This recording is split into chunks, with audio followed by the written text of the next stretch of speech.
Hines. I'm a project manager at the Boston Redevelopment Authority.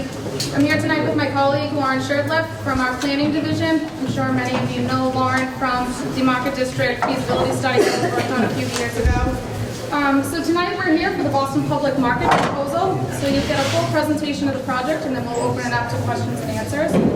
Before we get started, I just have a few housekeeping things.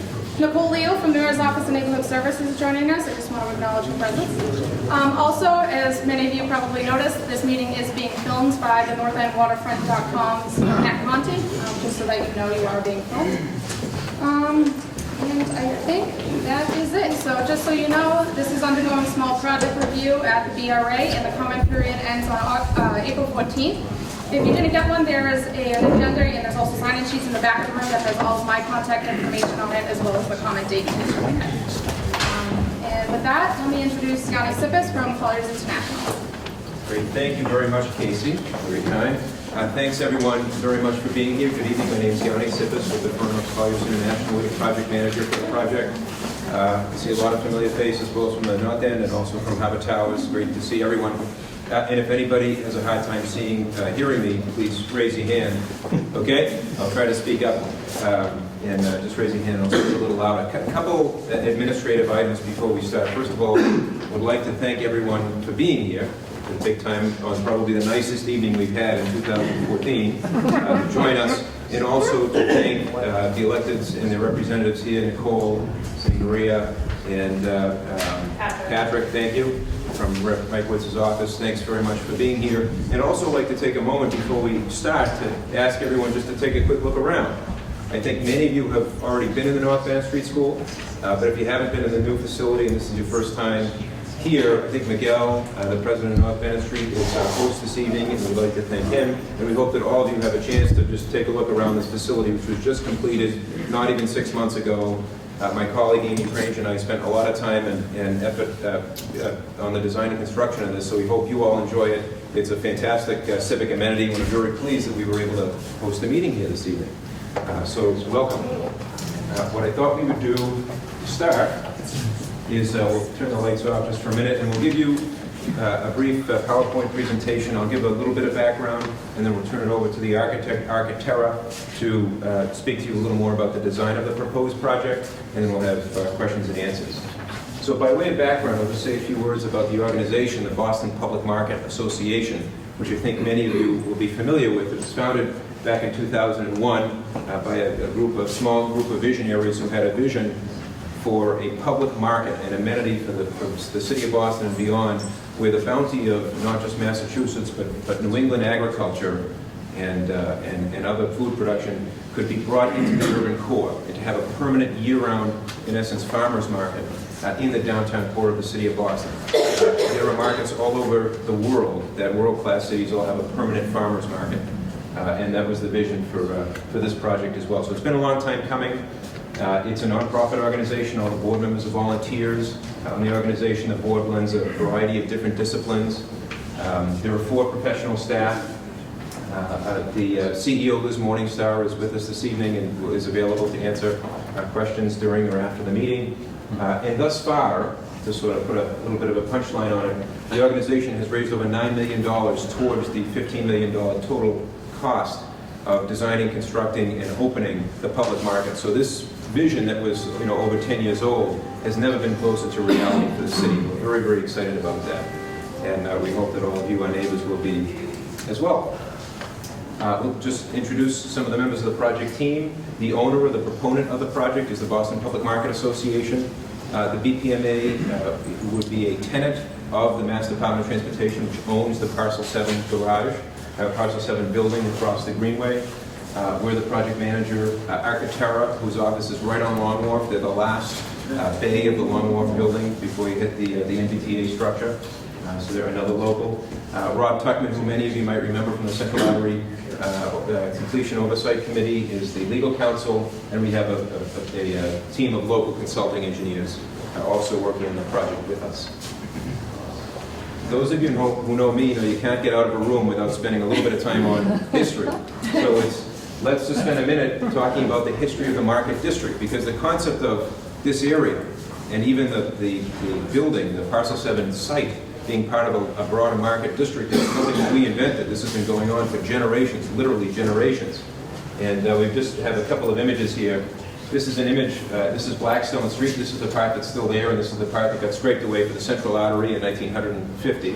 Okay, but this is a bustling Haymarket back in 1950. This is pre-central artery. This is 1949. This is Salem Street.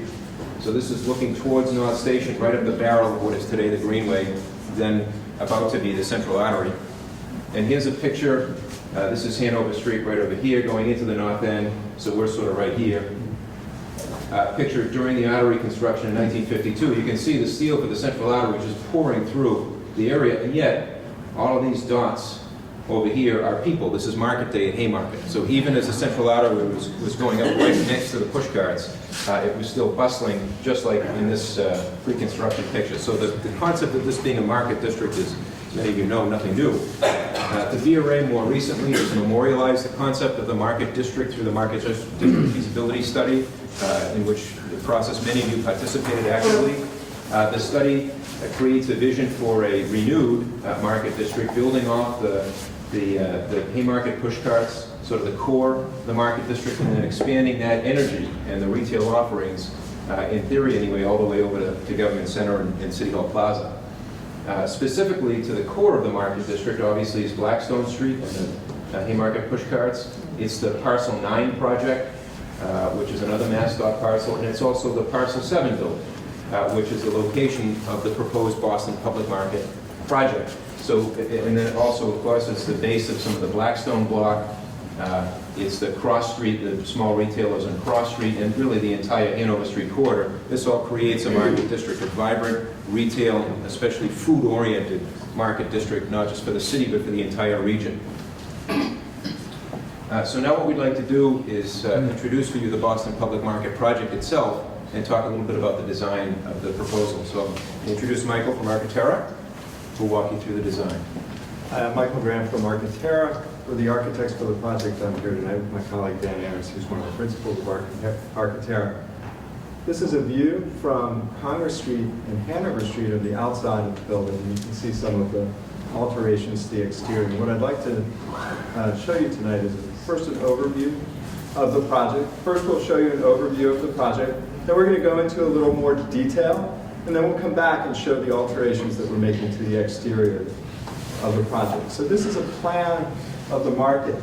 Hanover Street down at the bottom, the Greenway to the right, Congress Street to the left, and New Sudbury Street up at the top, just to orient you.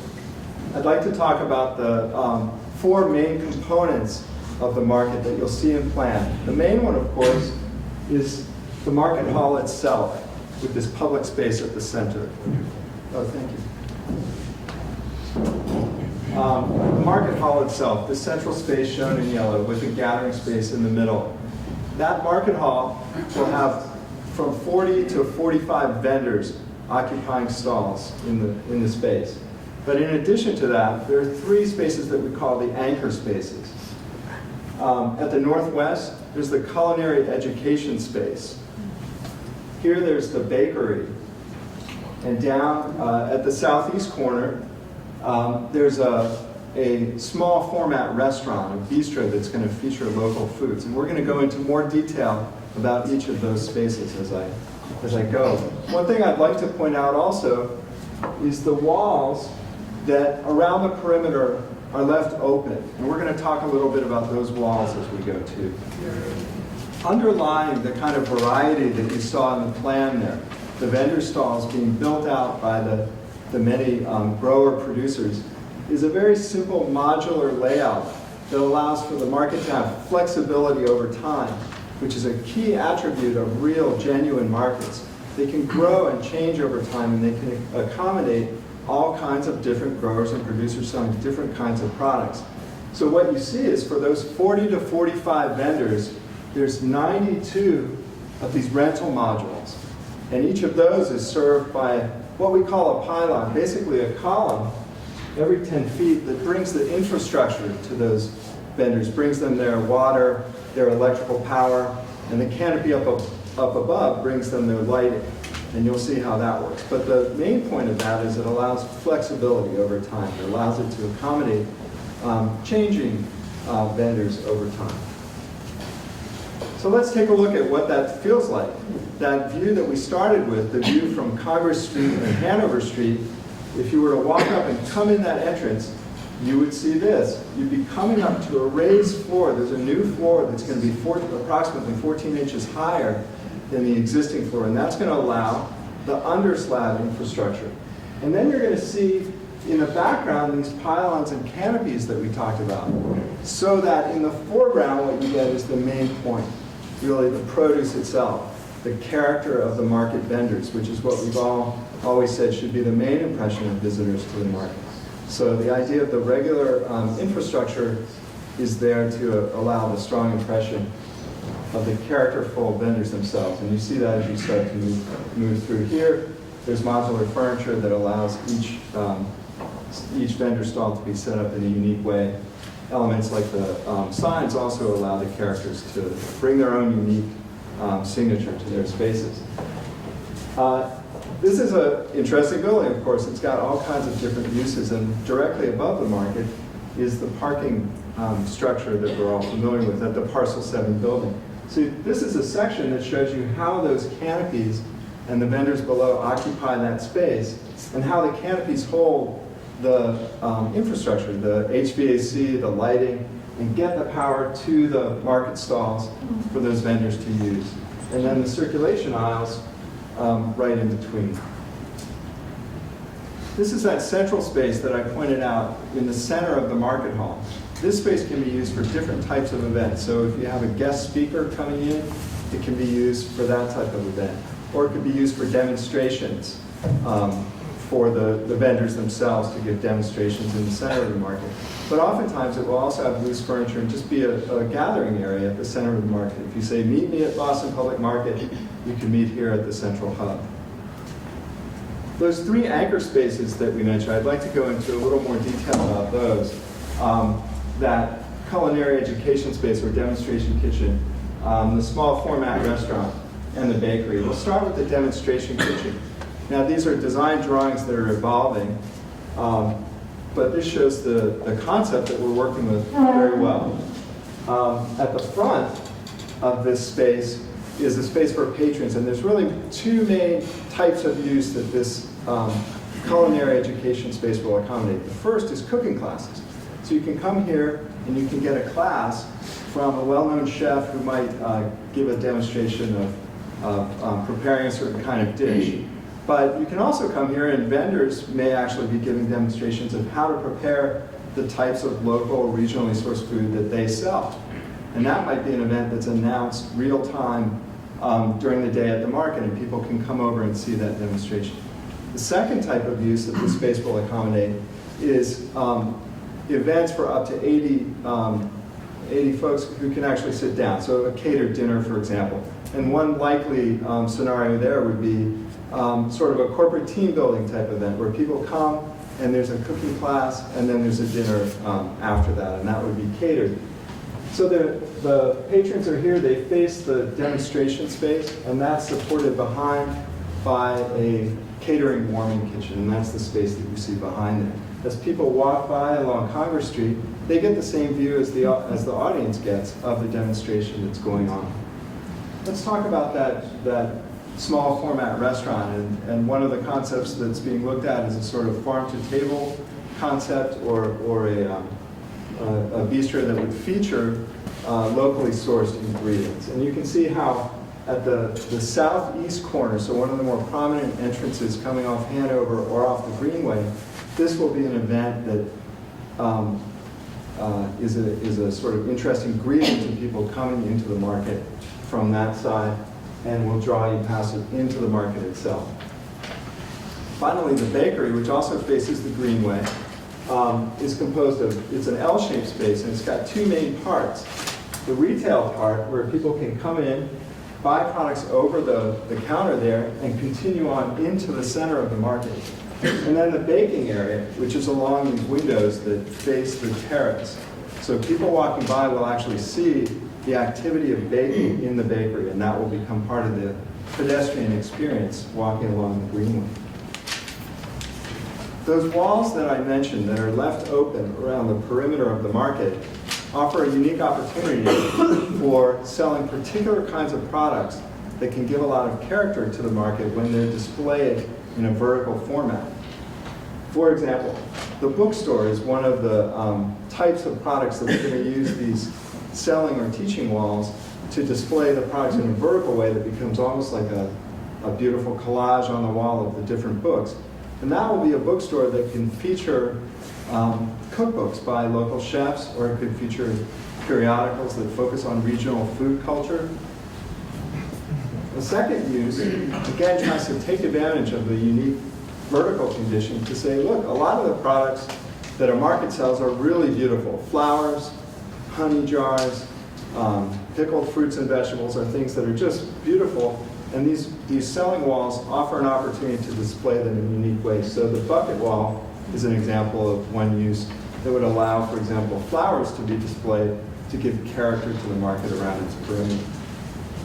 So finally, let's talk about the outside of the Parcel 7 building and some of the interventions that are part of the project. You can see that back at this corner of Congress and Hanover Street, we've got the new signage wrapping the curved corner and a new entrance canopy proposed for that corner. There's also existing canopies like this one facing the prominent pedestrian street of Union Street in the Blackstone block. You can see the Haymarket here, which are all familiar with the Haymarket Tea Station. Other entrances that appear here, there's an entrance to the market at this location, one here, and of course the one under the canopy here. We have a concept that at night there would be lighting that would take the iconic towers that we all know of the Parcel 7 building and make them part of the identity of the market. So something that's familiar to everyone about this building would be called out with lighting that would actually outline the shape of the M that already exists on those towers. It was part of the inspiration for the market logo, the square with the notch out at the top, that M. And that lighting would change seasonally. So fall, winter, spring, the lighting color would change. And if there's other lighting, such as this canopy, that also could be coordinated with that and change over time to mark the seasons. Culinary education space that we talked about with those views into the teaching will also be signed. And finally, this prominent corner on the terrace facing the greenway will have a vertical building-mounted sign that will lead your eye right down to that active terrace. And this shows a kind of a summer evening scene with those tower lights lit up and that new building signage. Finally, I'd just like to show the last image of how those tower lights might change over time and really make this a well-known, iconic space and really help mark the new market in the city of Boston. Thank you, Michael. Actually, I'd like to point one thing out while we're still talking about signage. Although these are improvements that we're proposing to make to the existing building in connection with our proposed project, we're still very cognizant of the BRA's Market District plan. So, all of the logos you see and the lighting and the signage, although it's intended certainly to mark the Boston public market, we also think that it adds a lot of wayfinding and identity to the Market District concept itself. So it'll help to mark and create an even greater identity for the Market District. It's 24/7, 365. So in terms of the schedule for the proposed project, I've outlined the great strides that have been made over the past really 9 to 12 months in terms of fundraising, about 2/3 of the way there. So the design development phase is complete. Construction documents will be complete this summer. We're currently obviously undergoing the permitting process at the local level and the state level. And we have a target construction start date in August of this year and a target completion date in summer of 2015. So we're on, as I say, this project has never been closer to reality than today, which we're very, very excited about given how long it's been in gestation. It's germinated, to use the agricultural metaphor. In terms of the vendor mix, let's talk a little bit more about the content of the market. And this is basically illegible because it's so small, so forgive us, but we'll walk you through it very briefly. There are a variety of different categories of vendors that we envision will occupy the market. There are the traditional sort of farmers market, greengrocer, fruit and produce vendors. And it's important to point out that for all of these vendors, the common thread is locally grown, locally produced, locally sourced. So unless somebody figures out, for example, how to grow bananas in New England, there won't be bananas or kiwi fruits or citrus fruits, again, unless they're locally grown. So it's a very, very distinct thread and a common thread through all of these categories. So produce and farm stand, meat, poultry and eggs, cheese and dairy, fish and shellfish, again, all locally produced, bread and baked goods, flours, prepared foods, beer and wine, terrific craft breweries and winemakers, and then other specialty items such as honey or maple syrup, etc. So these are a wide variety of the categories.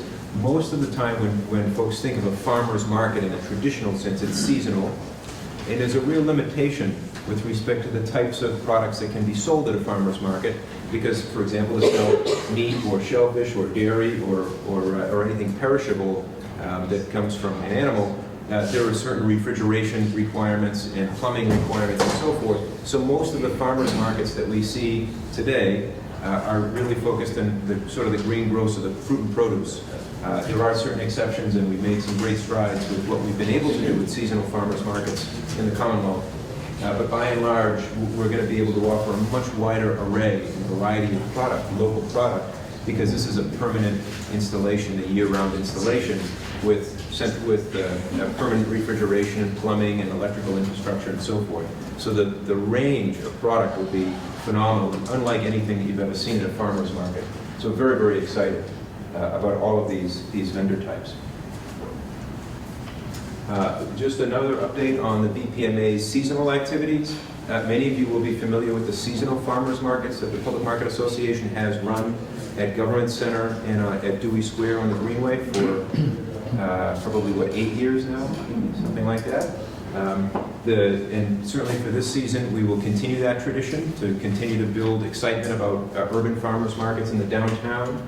The Government Center market, because of all the construction at Government Center, will be moving over to the plaza in front of this building on a seasonal basis, and then the Dewey Square market, and that'll be on Mondays and Wednesdays. And then the Dewey Square market, which has been ongoing for a number of years, will take place Tuesdays and Thursdays this summer. So we'll continue to bring a more limited offering into the downtown on a seasonal basis, but that's just a taste of what's to come. So that's the presentation. We welcome your comments, questions, complaints, compliments, or anything else. Maybe what I'll do is just turn the lights on so we can see each other better. And we welcome. Please, Dave. Dave Kubiak, North Edge. Is this presentation available online? It's not yet because you just saw it for the first time, but it will be by tomorrow. Sure. Okay. And I understand that comments can be submitted, written comments can be submitted to the BRA. Correct. But wouldn't that be a fairly narrow focus of concern? Whereas if we have broader issues, it wouldn't be going to the BRA. Anything that's going on inside the building, for instance, I assume is not under the jurisdiction of the BRA. So who can we write to when the issues go beyond just the external changes to the facade of the building, which I've been told fall under BRA? Correct. Who would we write to? From a public process perspective, I suppose you could write to MassDOT. They're the building owner. Okay. And please copy us so that we know what the concern is. And isn't there a commission that's overseeing this whole The thing? Public Market Commission. For the public's interest? Correct. And, I mean, to be fair, obviously, MassDOT is a member of the commission. Lauren Shirtley from the BRA is a member of that commission. So there's interagency and interjurisdictional representation on the commission. But that would be another forum. I totally support the concept, and most of what I've heard tonight makes me feel better that the original goals may be achieved with the design that you're presenting and the programming that you intend to include here. I am concerned about a few things. Sure. Inside, I'm concerned about possible privatization. It's a public building paid for with taxpayer money. The state is contributing millions and millions of dollars to the Boston public market specifically, and I hope that the public is going to have free access to the facility most of the time. And one of my concerns is the education area that you said could be rented out. And I'm concerned that if that's rented out a lot, that area becomes non-accessible, freely accessible to the public. So I wouldn't want to have the public have to pay to utilize this facility. It is a public market, underlying public. Another concern I have is access around the facility. Already, it's very difficult on Fridays and Saturdays to get through that area because of the Haymarket vendors. And I hope that you're considering public through access on all sidewalks surrounding this, including the sidewalk where you want to put the outside market along Blackstone Street. I think that last point is a terribly important one. So there's two components to our thought process there. First of all, the building is inherently very porous. There are a number of entrances that MassDOT had the foresight to build into the ground floor.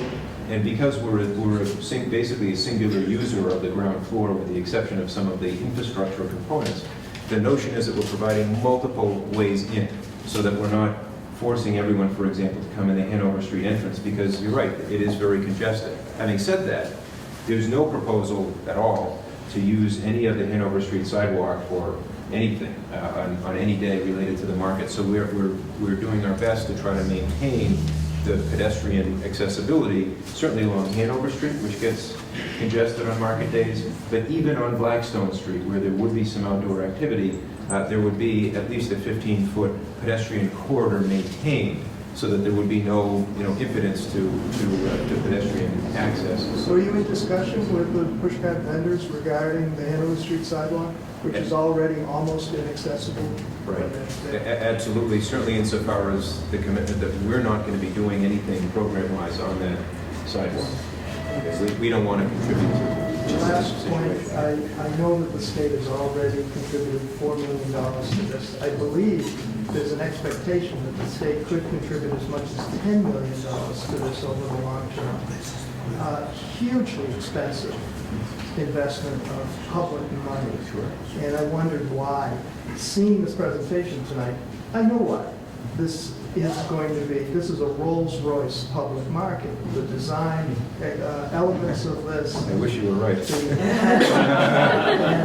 And I wonder, is this overkill in terms of the spending of public money? I know that ultimately the purpose is to promote economics of agriculture in the state. And I wonder are there any performance objectives that have been defined? Is there a way to measure the performance of this over time? Sure. In terms of getting back the state investment? The short answer is yes. There are a series of performance metrics. Specifically that relate to the operation in terms of the performance of the market itself.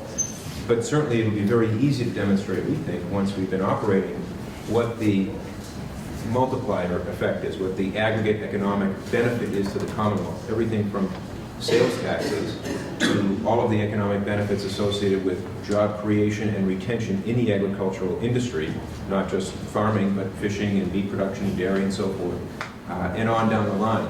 The public benefits associated with this are not purely economic, though, and the Commonwealth, to its credit, recognized that this wasn't just about the money, although clearly a very modest investment of public funds in the grander scheme of things will reap a return many-fold just from the public's perspective.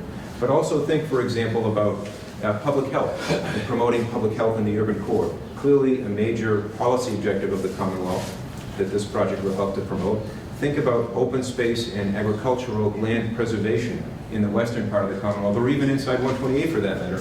Again, a public policy objective that this project will help to achieve because it helps to keep farmers and other food producers in business versus selling their land to a developer to do a subdivision.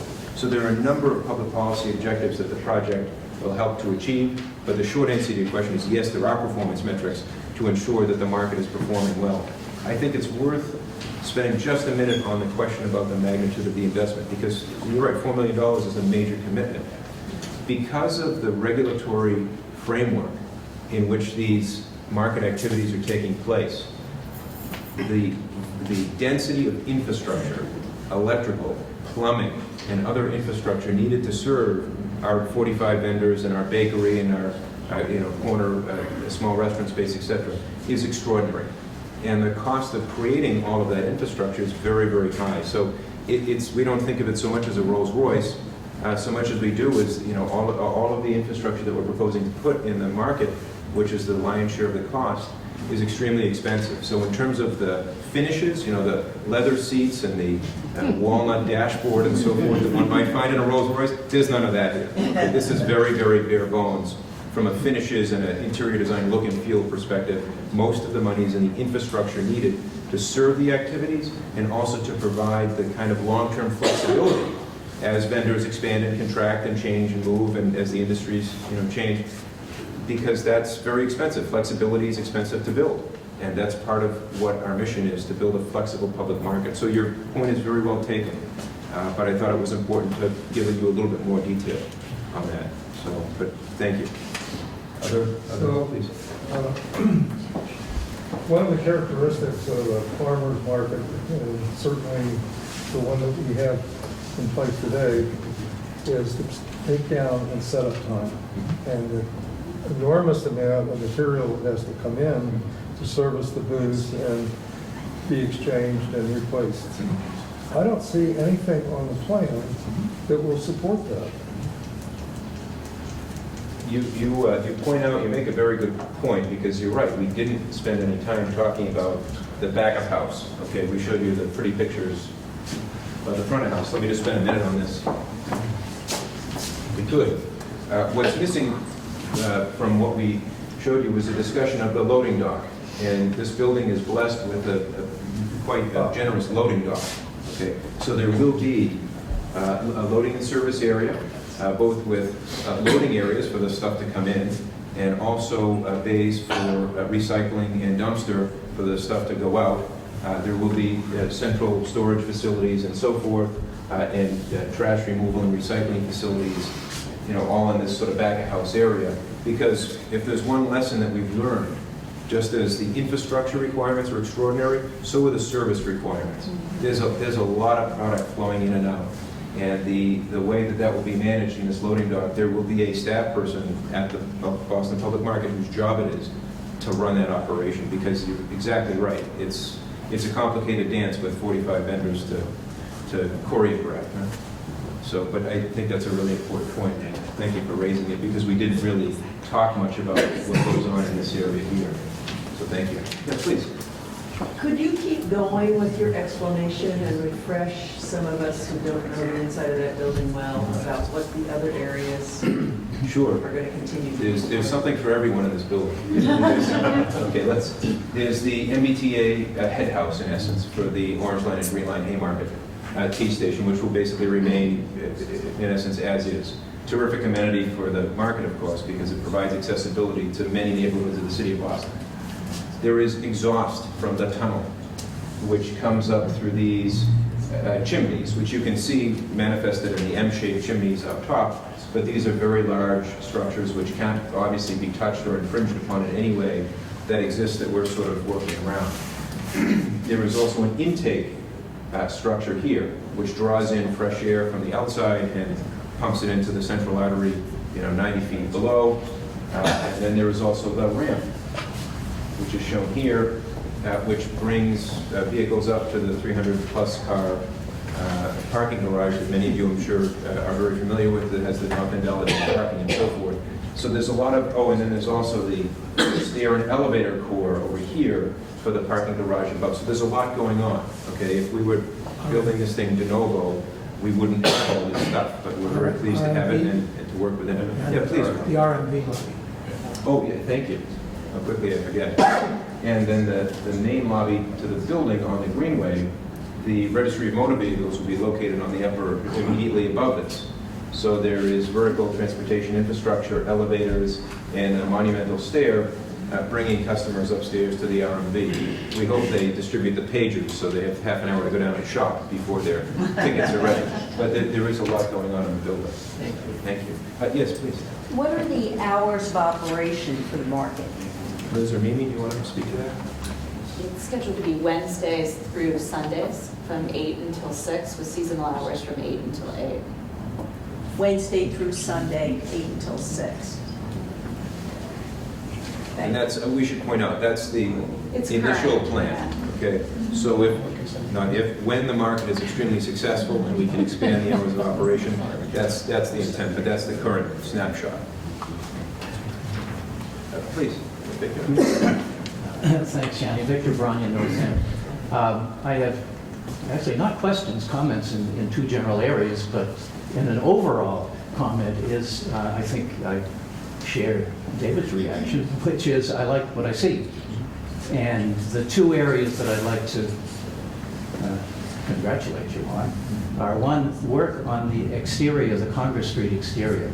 I have a dear friend of 50 years who was a fellow of the American Institute of Architects, and he and I independently came to the understanding that the facade of this building is the ugliest building in Boston. And I bring him into the picture because he's an FAIA. Sure. But I've always felt that. So I applaud your work on the exterior and hope you keep it up and make it less ugly. The other area is the program for the interior. I was concerned, and I've mentioned this in actually the last meeting of the advisory committee, that the program in the past had expanded into areas beyond locally grown products. At least that was what I was hearing. And what I hear tonight is that it has contracted back into where it started. And the reason that I'm happy about that is there is also Parcel 9 and the Market Hall in Parcel 9. And if this program expands into a wider area, what will be left to be sold in Parcel 9?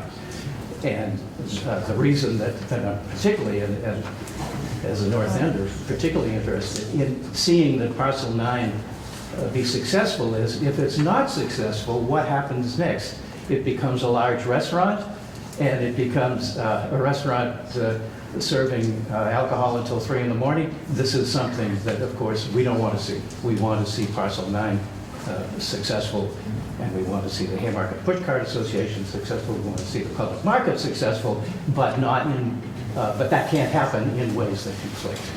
So I'm glad to see that the program is where it is. Sure. Thank you. Yes, please. Chip Savini, new rep.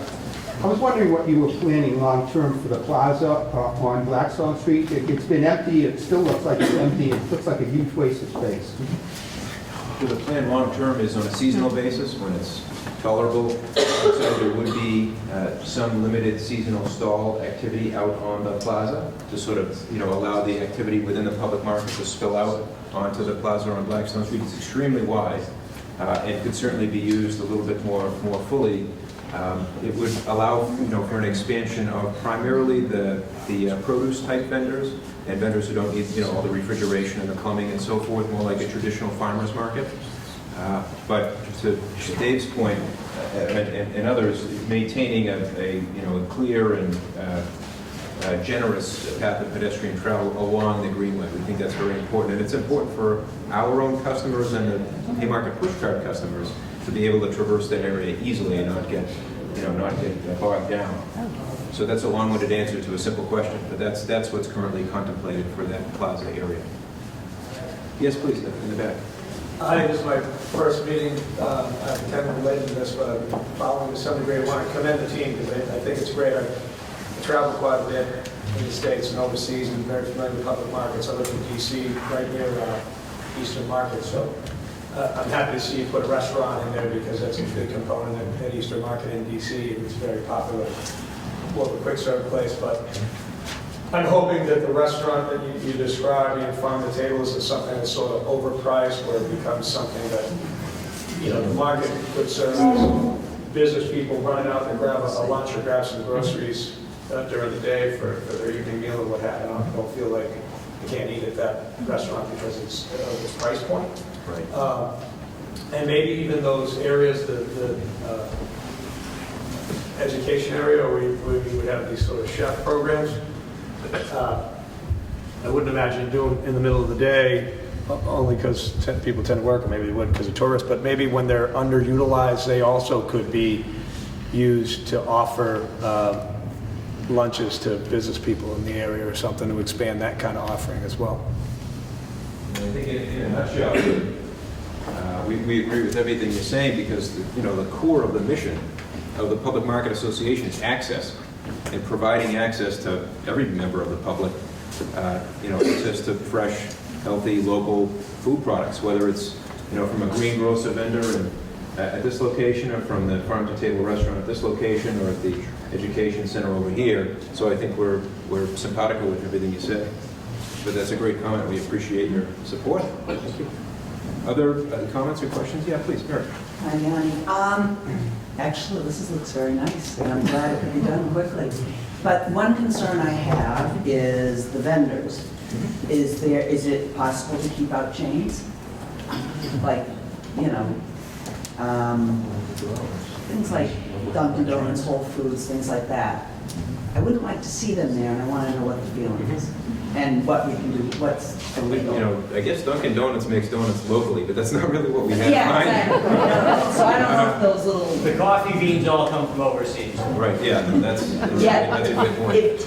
True, but that's not, I don't see Dunkin' Donuts or Whole Foods as local. No. And I think the closest thing you might see to a chain here would be like Island Creek Oysters, Okay. which technically is a chain because they have 2 restaurants. Well, yeah. Okay, but no, there's no intention to have a Dunkin' Donuts or Whole Foods or any kind of national chain, because it sort of runs, it's the antithesis of what we're trying to do, which is promote, one-off, individual, local, small, style. And is that in the document somewhere? Is there, I know your intention is, I like your intention. Sure. But is there any sort of legalese or document that says this about the spots? Who gets those spots? Either Rob or Liz, you want to respond to that? It's actually, It's a great question. it's pretty clear in our mandate from the state, and I think what you'll probably see in the coming weeks, we're going to launch our request for vendors, and Okay. we actually have a pretty specific criteria around how we will judge each applicant, based on location, business model, so sort of previous business experience, and then based on quality of what they're offering. But provenance, I think, is probably the thing that probably hits what you're asking the most. Yes. Which is, we care most about local companies that we can make a big impact for. I mean, I guess the really important thing for everybody to think about is we're nonprofit. We exist in order to pass on a certain sort of quality of life to both people who live within our community, but also to those vendors that we actually exist to benefit. And those are small, local, unique, quality, diverse. So I think making sure that there's a representation of everyone in our community and the offerings that we have. So not just what you might expect at a Whole Foods. But Oh, something you I might understand that, but part of me is Yeah. going, okay, I've got my lawyers at Whole Foods and Dunkin's preparing my lawsuit for why I should be able to have a mini stall there or something. So that's what I was thinking of. If you have this wonderful idea and then lawyers kick it down the road, not, lawyers that don't agree with me. No, we've looked at that. We think probably the biggest thing is an interstate sort of piece that what we're trying to do is really about a locally sourced product. Thanks. Thank you. Yeah, please. Yanni, at the end of this whole construction thing, what is that going to wind up costing? The total project cost is $15 million. 15 million? $15 million. Well, That's a lot of road okay, Liz, you want to Yeah, go clarify ahead. what the Not total the- development cost is? Right. The total construction cost, hard cost for it is 12.5. It's what? 12.5. Not 15? No. Construction costs. Construction. Still a lot of road waste. Right. It's a lot of money. Line up for A lot of plumbing. Could have sold a lot of tomatoes. Right. Please, in the back. Simons. Yes, I'd just like to compliment the team from what I've seen on both the drawings for the layout of the interior, and almost as important as that is the idea of lighting the towers, bringing the fact that this is a market district, because this is the biggest building with the sign on it and so on, which I think will have a very positive effect on the wonderful pushcart market that operates during the weekend, and it will begin to be helpful for when Parcel 9 takes place, that people begin to recognize that this is the market district, not just on Friday and Saturday, but it's the market district for Boston. So I think the team should be complimented. The architects have done a very sensitive and very creative job. It's nice to see that. Thank you, sir. Yeah, please. How many stalls or vendor stalls did you say that there were inside? Approximately 45. So my question is, are there set criteria? I mean, I can imagine there's more than 45 farms or 45 people who would be interested in having stalls in there. Are there set criteria? How are you evaluating them? Is that going to be made public? That's the gist of my question. Sure, absolutely. And Liz mentioned this earlier. We're just about to release our request for vendor proposals right now, and there will be a set of criteria, and they're pretty much what Liz rattled off first. First and foremost, we want to know what's the provenance of this food? Where does it come from? So if it's produce, that's pretty simple. It came from the farm. We want to get it as local in Massachusetts as possible. With prepared foods, and this was to the point someone made, I think it was Amelia, coffee beans, we'll look to see that they're prepared as locally as possible. So yeah, they may be grown in Ecuador, but they'll be roasted locally, okay? So that's probably one of the biggest criteria. And then we get into the more discrete criteria, like what is the uniqueness of the product? Do we want another large chain in there? That's not gonna score high on this ranking chart. We'll also be looking for diversity. This is a public market, and we want the public market to represent all different cultures that live here in Boston, so everyone feels welcome. So you're getting a sense now of the sort of criteria that we're breaking through, and they'll get ranked along those things. This will be public. It'll be posted on our website over the next month. So you're all welcome to take a look, and I hope you'll think about becoming a vendor too if you're interested. This is going to be a great opportunity for people who are looking to launch food businesses. I hope that answers your question. Sure. What's the website? Oh, it's bostonpublicmarket.org. Yeah, and you can actually find, if you go there right now, you're going to be able to find stuff that lists this criteria in a less discrete format. Sure. Follow-up question, I'm sorry. Is there a set committee that evaluates the proposals? Is that public as well? Who's on the committee? Yeah, we don't have, like, we're forming it right now, actually, and that will be made public ultimately when we have that formed. Other questions? Yeah, please. Just an informational question. Access from Blackstone Street. My memory of earlier meetings is that there was going to be no access from Blackstone Street because that's where access to the registry of motor vehicles is coming. But from what I heard today, that may not be the case. There will be access through the main building lobby, past the R&B elevators, and directly into the market hall, yes. But not up beyond, I thought earlier. Well, there is an entrance at the bakery as well. No. Well, the reason I ask is because of congestion and registry of motor vehicles has many customers, and it seemed to me that the logic was they were going to congregate and line up there, but they wouldn't be interfering with public market customers who would be entering somewhere else. That's right, and in fact, I mean, the registry will have a large waiting/queuing area upstairs. So we don't anticipate that there's going to be a line forming down the stairs and out the front doors. Certainly not if the registrar is on the floor. Where are the elevators then? The elevators are right here to the registry. And there's a large staircase that's And there's also a large monumental stair. Okay. That is the currently waiting under area for construction. the R&B's on the second floor. Right. But Victor, to put a finer point on it, we think that the more entrances we can provide here, the better it'll be for our customers and our vendors, because it creates more activity and more porosity and more, liveliness and exposure. There's no bad spot in the market because there are so many different ways in and so many different traffic streams that vendors, will be exposed to. So, Mr. Tuckman. Hi, I'm Rob Tuckman. I'm a board member. There are a number of questions about the cost, and I think people are going to walk out with the wrong impression. This space, as some people would say, is a shell of a shell. There's nothing in it. There's no insulation on the walls. There's no HVAC system, you can't breathe in there, fresh air. There's no electricity, there's no water, there's no sewer, there's nothing. Not only that, there are 4 different levels of floor, so of course it's not ADA accessible. The floor is a structural slab on top of all the equipment for the artery, so you can't chisel into it and make pipes go underneath. The top of the space, most of it, are the fins for the parking deck. So when it's cold, we get the cold air coming down those fins like a refrigerator, and when it's warm, they act like a radiator. There are pipes and wires and ducts and drains that are coming down into the space, so you can't really have any airspace, and you can't put in all of this equipment. We have to raise a lot of that up.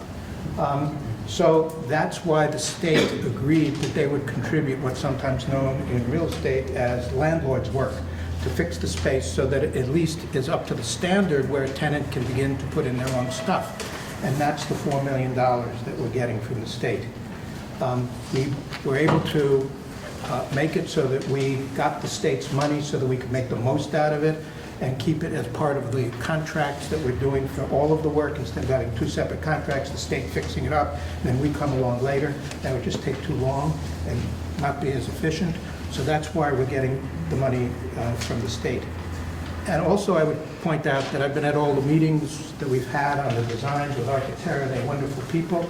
But just like when you have been fixing up your kitchen or any other part of your house, every time we reached another stage with them, we did 2 estimates, one from a contractor, Suffolk, and one from a company that only does estimates for humans.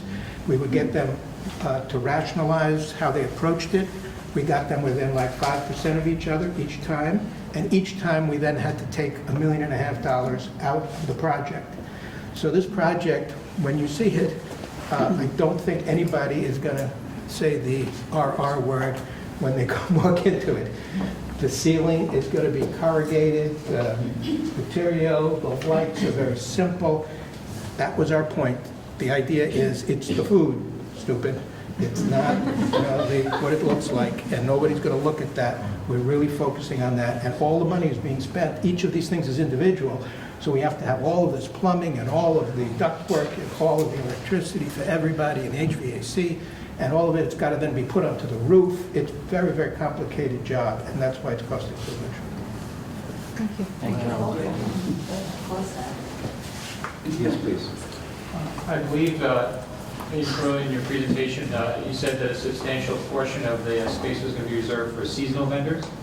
What are the off-season plans for that space, or is it just going to be dormant? The entire interior of the market will be year-round, and that's sort of the core principle behind this market. The seasonal activity would be primarily out on the Blackstone Street Plaza, where we would have clement weather, and thus our vending activities could occur outside.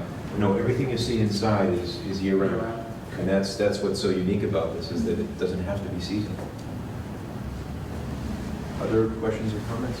Yeah, please do. Can we hear something from the BRA about the current BRA process and what role the BRA currently has, and what kind of comments are they looking for from the public?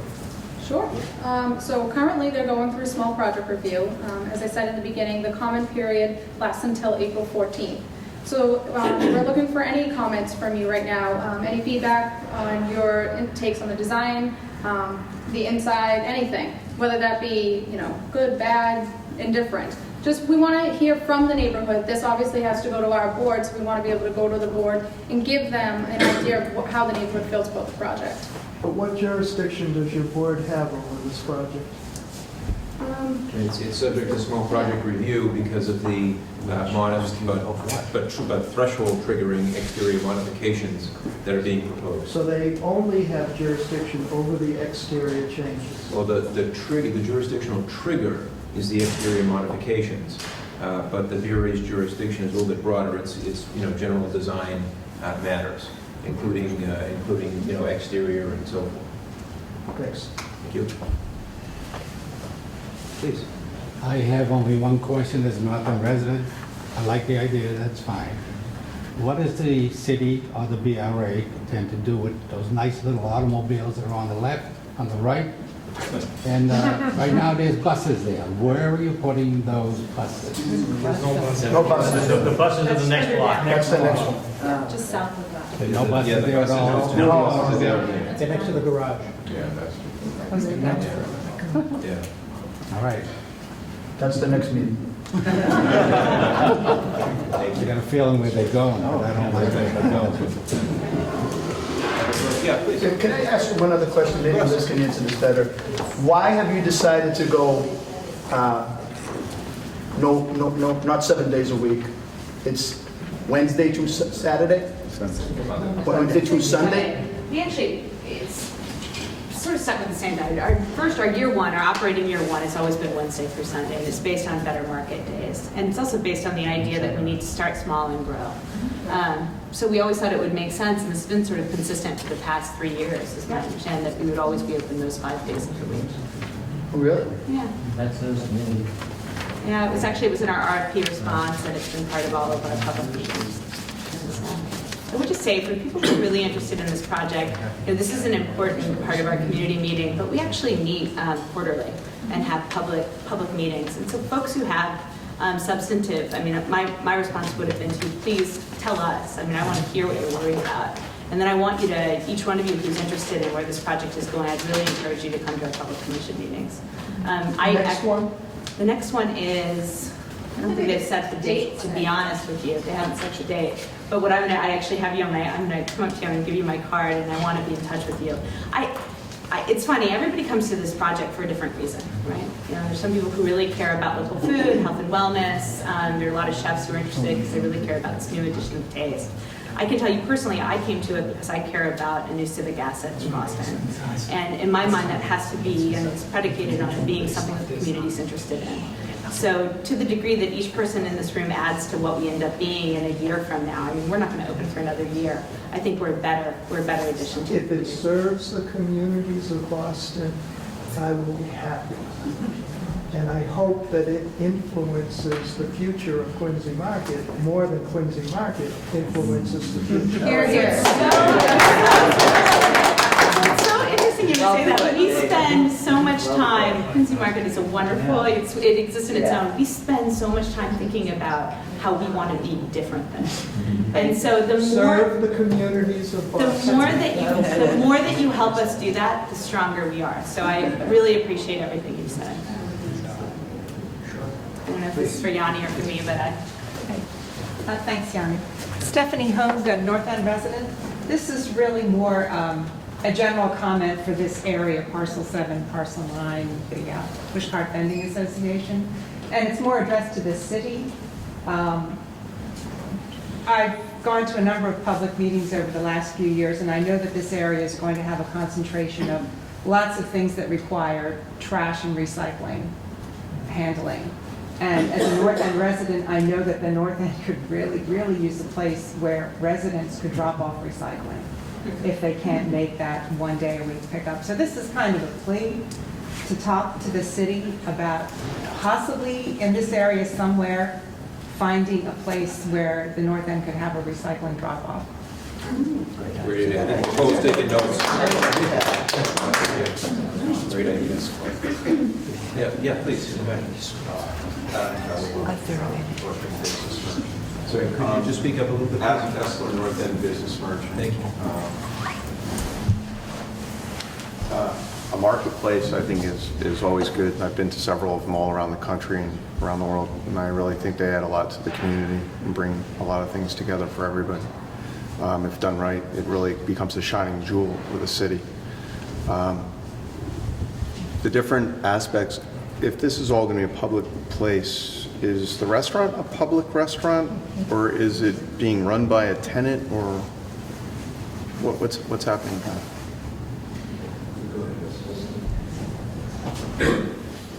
So what I would say is I don't know who's going to run the restaurant.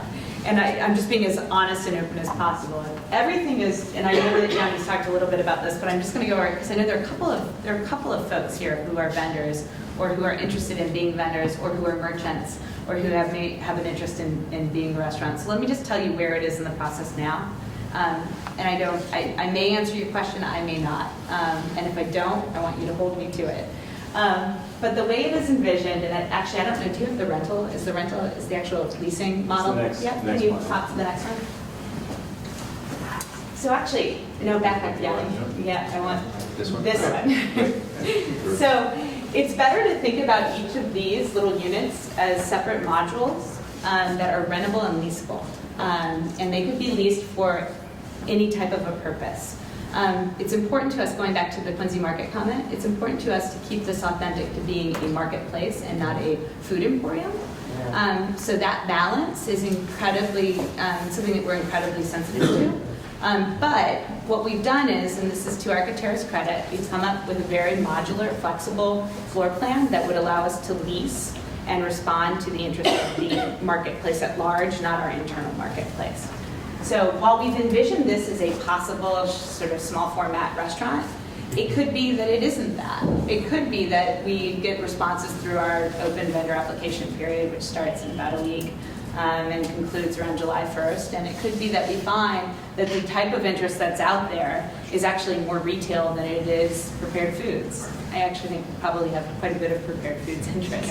And knowing for a mile radius, there's actually a lot of workers. Who made the comment about making sure that there was something for workers? I think it was in the back. There are about 100,000 people that come in and out of the quarter mile that surround the market in any given day to work.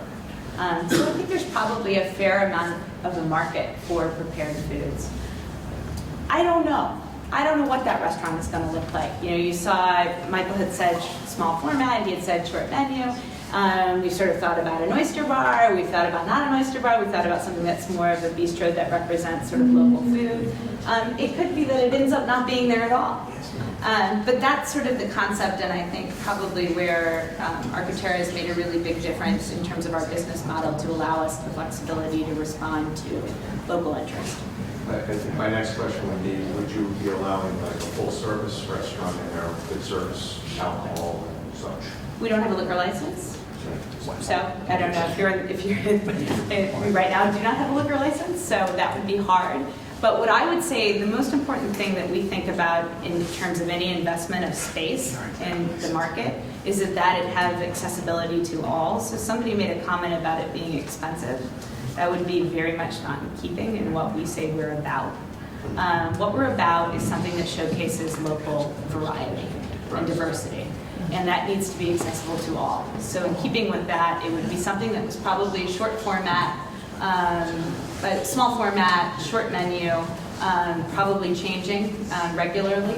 And my ideal is that it would be something that showcases what other vendors are selling. Okay. So it's basically building on a competitive marketplace.